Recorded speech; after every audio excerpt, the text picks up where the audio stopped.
Усіх вітаю, любі друзі! Сьогодні у нашому випуску два гравця збірної України з футболу близькі до трансферів в АПЛ. Динамо Київ отримали потужне підсилення перед матчем відповіді Ліги Чемпіонів проти сербського партизану. Шахтар відпускає свою молоду зірку. Гарні новини для українського футболу від УЄФА.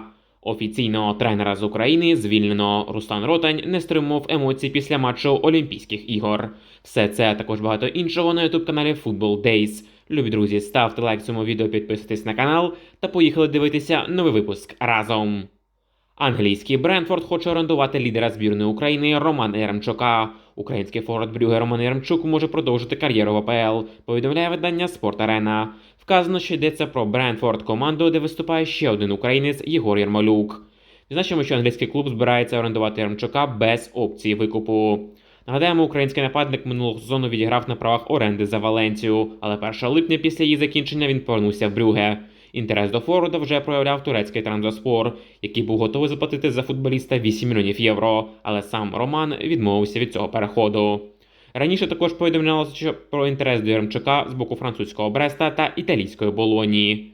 Відзначимо, що Роман не потрапив до списку гравців Брюгге для участі в предсезонних зборах у Нідерландах, а тому чекаємо Яремчука у новому клубі. Любі друзі, ставте лайк, якщо хотіли побачити Яремчука в АПЛ. Італійська Рома домовилася про умови особистого контракту з нападником Артемом Довбиком. Інсайдер Нікола Скіра розкрив деталі потенційного трансферу форварда Жирони Артема Довбика до Роми. Римський клуб впевнений, що оформить перехід 27-річного українця найближчими днями. Рома запропонувала Жироні за нападника 32 мільйони євро плюс бонуси. Італійці вже погодили з гравцем умови його особистого контракту. Артем зароблятиме 3 мільйони євро на рік плюс бонуси. Tutto Mercato Web повідомляє, що трансфер може бути закритий протягом наступних 48 годин, а сума бонусів Жироні складе 5 мільйонів євро.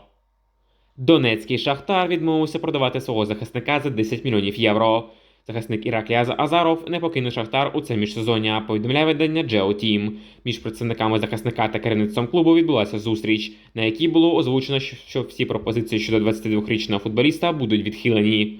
Гірники вже відхилили пропозицію Селтіка на 5 мільйонів євро та ще одну пропозицію від неназваного італійського клубу на 10 мільйонів євро. Зазначається, що цим клубом могла бути Фіорентина. Любі друзі, а як вважаєте ви, чи треба було Шахтарю відпускати Азарова за 10 мільйонів євро в італійську Фіорентину? Пишіть ваші думки в коментарях під цим відео. Ще один українець з Жирони близький до трансферу в інший клуб. Вінгер збірної України та Жирони Віктор Циганков зараз дуже спрямований на переїзд до чемпіонату Англії, повідомляє видання «Та то таке». Зазначається, що футболіст не розглядає інші варіанти продовження кар'єри, окрім англійської прем'єр-ліги. Нагадаємо, раніше повідомлялося, що з агентами футболіста контактували футбольні клуби Манчестер Юнайтед та Астон Вілла. Також футболістом свого часу цікавився лондонський Арсенал. Віктор Циганков дійсно має дуже потужні характеристики і, на відміну від того ж Михайла Мудрика, він більш технічно оснащений, а тому міг би зразу заграти в АПЛ.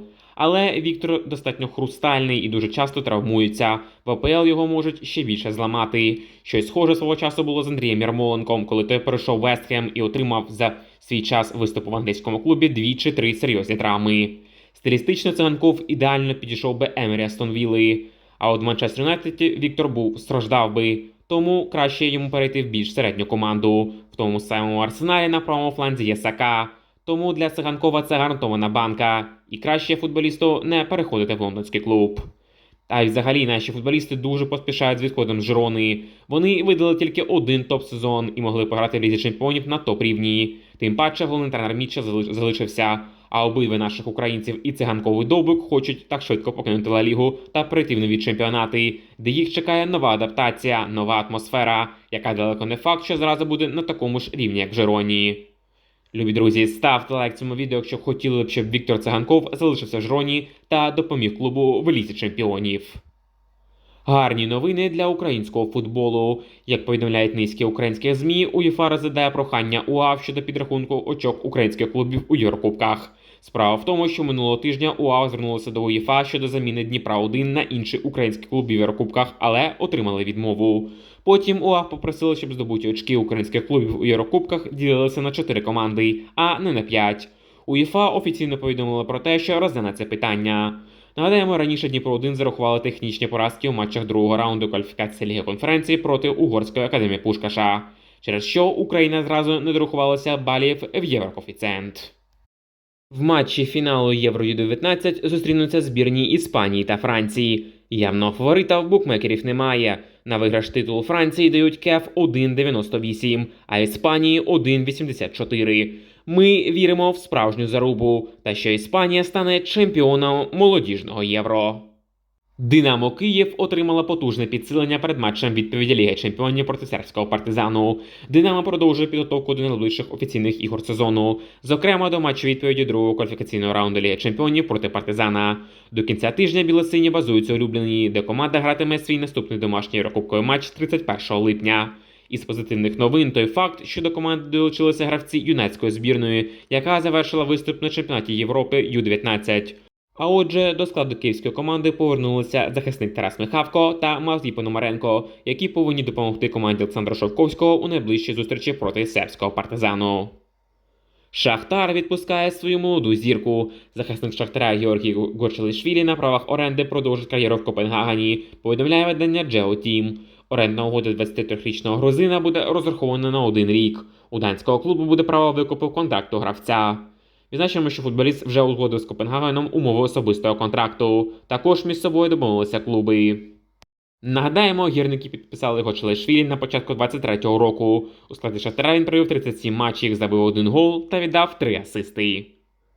Гравець Динамо Київ одружився з дочкою президента клубу. Донька президента Динамо Ігоря Суркіса Яна опублікувала спільне фото з захисником київського клубу Крістіаном Біловаром. Фото датоване 28 липня минулого року. Воно зроблене в Київській Печерській лаврі. Підпис до фото «Рік як сім'я сьогодні». Раніше пара не повідомляла, що офіційно уклала шлюб. Цікаво, що саме рік назад Біловар став потрапляти в основну обойму Динамо Київ. Любі друзі, як вважаєте ви, це банальне співпадіння? Чи зять Біловара Ігор Михайлович Суркіс вирішив допомогти молодій родині шляхом лобіювання захисника в Динамо Київ? Пишіть ваші думки в коментарях під цим відео. Неприємні події для збірної України з футболу на Олімпіаді 2024 року. Вчора, 27 липня, завершилися матчі другого кола Олімпійських ігор в Парижі. У групі Б Україна обіграла Марокко з рахунком 2-1, а Аргентина перемогла Ірак 3-1. Після таких результатів українці піднялися з останнього місця у квартеті на 3-те місце. Тепер у всіх 4 команд групи по 3 очки. Тепер, щоб вийти в наступний раунд, команді Ротаня треба в завершальному турі перемагати Аргентину або грати з аргентинцями в результативну нічию і сподіватися на менш результативну мирову в парі Марокко-Ірак. Завдання точно не із легких. Відзначимо, що у поєдинку проти марокканців трапилася неприємність. Болівальники американської збірної почали свистіти під час звучання гімну України, виявивши повну неповагу до нашої країни. Але, як ми бачимо, в результаті наша збірна наказала африканську збірну та виграла свою зустріч. При цьому не вдалося знову і без суддівського скандалу. Головний тренер збірної України Руслан Ротань заявив, що дуже дивно, що вже другий раз підряд судді приймають рішення проти збірної України. Цитуємо Ротаня. Нашого гравця Володимира Салюка видалили, це було неправильно. Це подвійне покарання. Вважаю, що арбітри повинні обмежуватися пенальті без червоної картки. Ви ж знаєте, як судять на цих Олімпійських іграх. Якщо в першому нашому матчі ставлять такі пенальті, то не треба питань ставити. Все з суддівством і так зрозуміло. Але ми не хочемо звертати на це увагу. Наше завдання – вийти і лягти на полі проти Аргентини. Але виграти цей матч заради усієї України, сказав Руслан Петрович Ротань. При цьому президент УАФ Андрій Шевченко заявив, що повністю вірить в Ротаня та збірну України і вважає, що нашої команди гарні шанси на перемогу проти аргентинців. Любі друзі, ставте лайк цьому відео, якщо теж вірите в те, що збірна України переможе Аргентину та вийде в наступний раунд Олімпійських ігор. Офіційного тренера з України звільнено. Металіст 1925 оголосив про відставку Віктора Скрипника. Клуб підтвердив інформацію про те, що президент харківського клубу Володимир Носов прийняв відставку головного тренера команди Віктора Скрипника та його штабу. Клуб та коуч припинили співпрацю за згодою сторін. Рішення прийняте за підсумками зустрічі Носова і Скрипника, яка відбулася 27 липня. Надалі команду найближчим часом буде тренувати Сергій Карпенко, тренер дубля Металіста 1925. Нагадаємо, Віктор Скрипник подав у відставку з посади головного тренера Металіста після поразки команди від лівого берега у півфіналі турніру 4, через що команда в цьому сезоні не зіграє в УПЛ. Ну і таке рішення від Металіста 1925 було досить очікуваним. Скрипник повністю провалився в харківському клубі. За півроку він провалив усі турніри, які тільки міг. Маючи такий потужний навіть за мірками УПЛ склад, а саме Дениса Гармаша, Владлена Юрченка, Чорка, Імрекова, Когута та інших досвідчених виконавців, Скрипник не зумів спромогтися вийти в УПЛ. І це дійсно, перш за все, тренерський провал. Саму Віктору Скрипнику краще взяти паузу на якийсь час і не тренувати в нашій лізі, адже його бачення футболу зараз точно не підходить під українські реалії.